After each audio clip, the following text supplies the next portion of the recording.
السلام عليكم ورحمة الله، ازيكم يا حبايبي؟ عاملين ايه؟ يا رب تكونوا بخير. النهارده يوم جديد وفيديو جديد.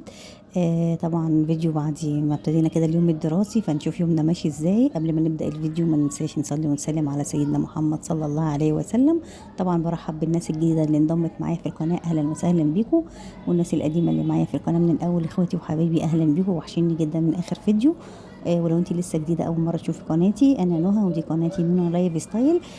خدي كده لفه في القناه، ان شاء الله هتلاقي فيها روتينات ووصفات اكل وحاجات كتيره قوي تعجبك. ولو عجبتك القناه ما تنسيش تشتركي معنا في القناه وتفعلي زر الجرس على الكل عشان توصلك كل الفيديوهات.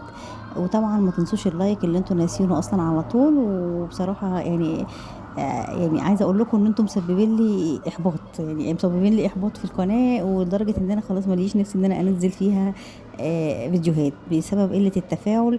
فعلا يعني الاحصائيات بتاعت المشتركين مفيش خالص، كله غير المشتركين. فليه يا جماعه يعني؟ احنا قلنا نكبر بعض ونقف جنب بعض، لكن برضو مفيش فايدة للأسف. فمش هنتكلم في المواضيع دي كتير، خلينا في الفيديو بتاعنا أحسن.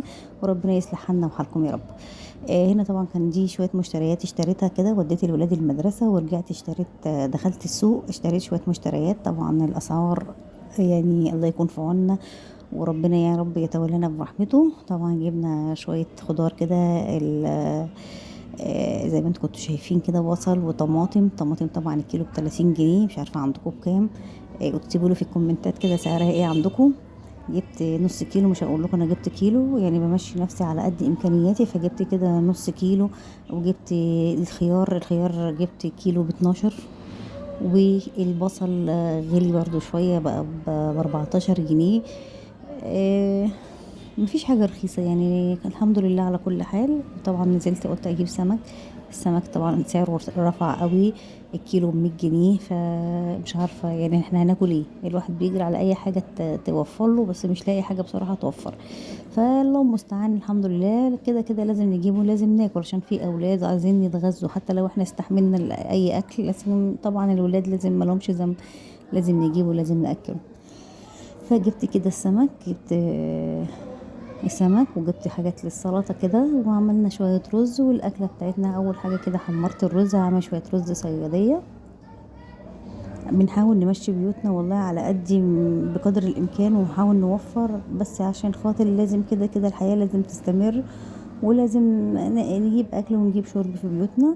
والست الشاطره برضو هي اللي بتعرف تنظم مصروف بيتها وتحافظ وتعرف ازاي تدبر امورها. يعني النهارده هناكل سمك، بكره ممكن ناكل اكله كده، يوم كده ناكل اكله بسيطه، زي ما بنقول كده ارداحي، ونمشي حالنا ونمشي ظروفنا لغايه ما نشوف. يعني ربنا المستعان كده يا رب، ويصلح حالنا واحوال الدنيا يا رب.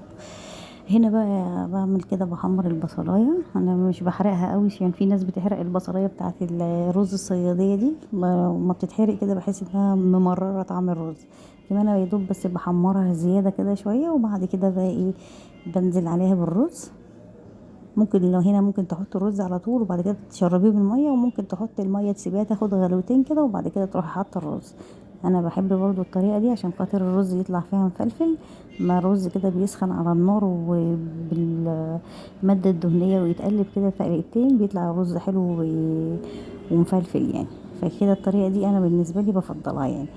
كل واحد طبعا وليه طريقته في الاكل. بعد كده طبعا بحط بقى الميه السخنه، بعمل عيار الرز عادي، واحط الملح واظبط، وكده ايه خلاص الرز بتاعنا ايه خلص. عبال بقى ما بيتشرب بقى على البوتاجاز، يكون انا ايه حضرت السمك بس.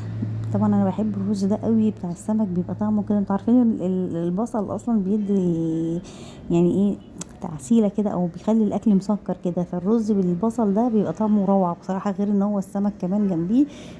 انا ممكن اكله كده من غير اي حاجه، بس شويه سلطه جنبه وخلاص. بظبط طبعا الملح كده، في نوعيات ملح كده ساعات تلاقيها بتملح بسرعه لو حطيت حبه صغيرين، وفي ملح مهما تحطي منه تلاقيه برضو الملح بتاعه مش زياده. خلي بالكم من التركات دي، عشان خاطر ساعات اكلات بتبوظ قوي عشان خاطر بسبب الملح ده. بس الملح ده اللي انا جايباه ده من النوعيه اللي هي لو مهما تحطي يعني ما بيعملش، ما بيحدقش قوي. هنا السمك طبعا كنت غسلاه ونقعاه، وبعد كده خللته معاكم في الاول الفيديو لما قعدت ارغي كده شويه كتير. وبعد كده بقى ايه حطيته بقى في الدقيق عشان خاطر ايه نجهزه ونقليه. طبعا حاطه الطاسه بتاعت الزيت على البوتاجاز، بسخن الزيت شويه، يعني بسخن الزيت كويس عشان خاطر اول ما احط السمك يتشمع كده، وبعدين ايه ياخد القرمشه بتاعته. انا من بحب السمك برضو يبقى مقلي كده ناشف ومش شارب زيت ومش طري. يعني في ناس بتحبه طري كده في القليه، بيبقى بحس ان هو شارب زيت زياده، لكن انا بسيبه بصراحه لغايه ما ينشف شويه على النار، عشان ما بحبش بيبقى يعني ما بحبوش يبقى طري كده وشارب زيت. هنا الطاسه عندي اهي على البوتاجاز، انزل بقى بالسمك كده يتحمر. كان الرز هنا خلاص عندي اهو اتشرب، بصوا مفلفل ازاي وجميل. عملت برضو كمان شويه سلطه، وادي الاكله بتاعتنا، الغدا بتاعنا النهارده جاهز، السمك والرز وشويه السلطه. والحمد لله رب العالمين، ربنا يجيبها علينا نعمه يا رب، ويحفظها من الزوال، ويصلح لنا حال بلادنا يا رب، واحوالنا كلنا جميعا يا رب العالمين. لو انتي وصلتي معايا لغايه هنا ما تنسيش حبيبه قلبي تحطي اللايك، وتنسينيش بدعوه حلوه كده. ربنا يصلح لي الحال والاحوال يا رب، ويسترها معايا ويوفقني، ويصلح لي حال اولادي يا رب العالمين. نخش بقى بعد كده، طبعا بعد الاكل بقى شويه مواعين كده في الحوض نخش عليهم كده. انا لازم طبعا بعد السمك ده بصراحه، يعني انا نادر لما اجيب السمك اقليه في البيت. لا اما بجيبه جاهز من بره، طبعا شفته في فيديوهات كتير قوي، لا اما يعني بجيبه مشوي او اي حاجه، لكن اقليه في البيت ده بيبقى بالنسبه لي كارثه. لازم بعديها امسك المطبخ كله تنظيف عشان خاطر الزيت اللي بيطير من القليه وكده. بس كان نفسي طبعا اكله في البيت مقلي، عشان خاطر حتى لما بجيبه من بره اللي بيبقى مقلي من بره ما بيبقاش زي اللي بنعمله في البيت. تحس انه بيحطوا عليه طبقه كده، حتى لو مش هيحط الطبقه دي، بس ما بيبقاش طبعا طعمه زي اللي بنعمله في البيت. فقلت انا اجيبه المره دي ايه اقليه في البيت. وطبعا بما اني لقيته اصلا هو غالي، هو ني غالي، فقلت لما هيجي يعمله لي كمان هيبقى اغلى، فاخذه بقى كده ايه واعمله في البيت احسن لي من ان انا ايه اعمله بره. وكده كده انا كان نفسي ايه يعني ان انا اعمل اقليه في البيت واكله مقلي كده ومن ايديا يعني. فقلت بقى اجيبه في البيت واعمله. بس طبعا بعد ما بخلص الدنيا كلها بتبقى مقلوبه. انتوا عارفين طبعا السمك بيفضل يطرطش في زيت كتير قوي على بال ما يتقلي، واحس ان الدنيا كلها اتدخنت وريحه البيت اتقلبت من ريحه السمك. فطبعا لازم انضف بعديه كده تنظيفه حلوه ولمع واعمل ولمع المطبخ عشان خاطر الدهون والحاجه اللي طارت عليه. طبعا في الشفاط برضو موجود، بس ايه ما يمنعش برضو الامر ايه شويه هوا طياره شويه زيت كده شويه بتاع كده. فلازم ايه بعد ما بخلص السمك لازم امسك الدنيا كده كلها ايه اظبطها. هو في العادي طبعا برضو على بعد اي غدا بعمله لازم كده كده اخش في المطبخ انضفه واغسل البوتاجاز واغسل المواعين واظبط الدنيا. ما ينفعش ان انا اقعد كده واسيب المطبخ فيه حتى كوبايه. والله يعني ساعات كوبايه الشاي كده لما اقوم اعملها وببقى خلاص اخر اليوم مش قادره، اقول لا ما اسيبش حاجه في المطبخ، لازم انام. هو المطبخ ما فيهوش معلقه اساسا مش نضيفه.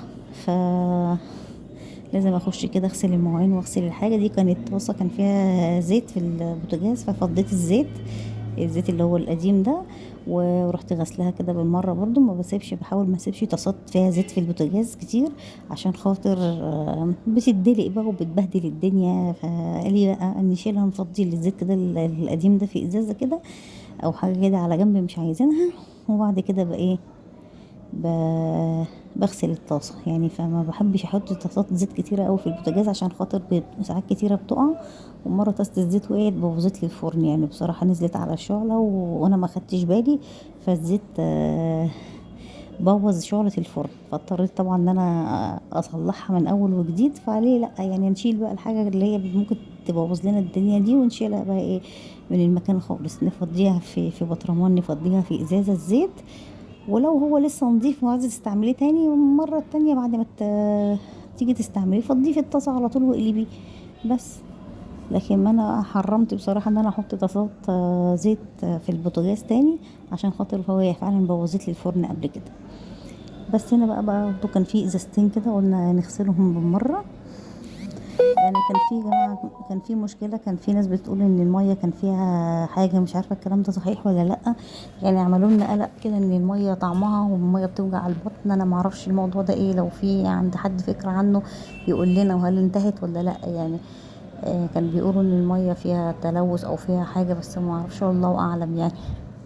بس الواحد طبعا شربنا مية من الحنفية عادي واتكلنا على الله وشربنا. مين اللي هيروح يشتري؟ ناقصة كمان نشتري مية؟ طبعا في البلاد التانية اللي هي زي اسكندرية ومطروح واللي هي السواحل دي كده كده بيشتروا مية، بس يعني احنا هنا في القاهرة نشتري مية ليه واحنا عندنا المية كويسة؟ بس لو فيها حاجة يقولوا لنا يعني، هل كان فيها حاجة فعلا ولا ايه، ولا كانت اشاعات دي ولا ايه؟ الواحد مش عارف والله الدنيا رايحة على فين. بس كده بقى جبت البوتاجاز، نغسل بقى الحوامل بقى كده كلها والعيون وكل حاجة، عشان خاطر انا قلت لكم ده زيت وسمك وبتاع بيزفر الدنيا. بس كده ونشطف.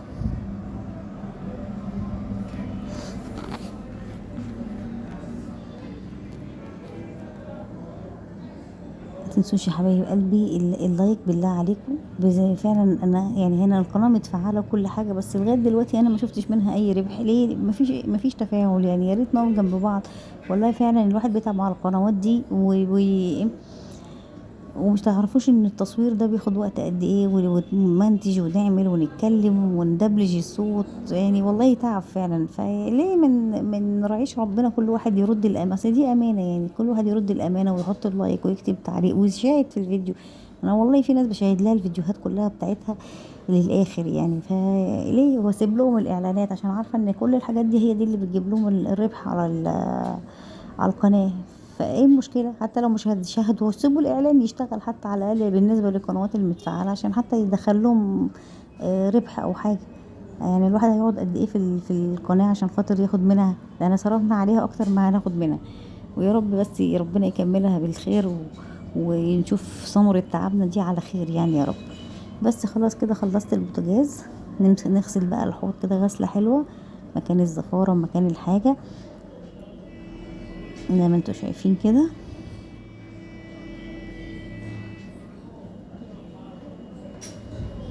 انا بحب بقى ايه شكل الرغاوي دي والصابون والحاجات دي كلها. نشطفه بقى كده حلو. انا بصراحه بحب بقول لكم بعد بالذات السمك، تنظيف فراخ اي حاجه لازم اغسل الدنيا كده عشان خاطر الزفاره اللي بتبقى موجوده فيهم. بس غسلنا كده الحوض بقى زي الفل. انا بحب قوي الحوض الاستانلس ده. انا بعمل الحوض ده اكني طبق اكل زي المواعين، لازم يتغسل ويبقى نضيف زي الفل كده. خلاص كده خلصنا. بصوا النظافه بقى، الدنيا رجعت رايقه، بوتاجاز نضيف، الدنيا زي الفل، والرخامه برضو هنا حلوه. خلاص كده الفيديو بتاعنا خلص النهارده. اشوفكم على خير ان شاء الله.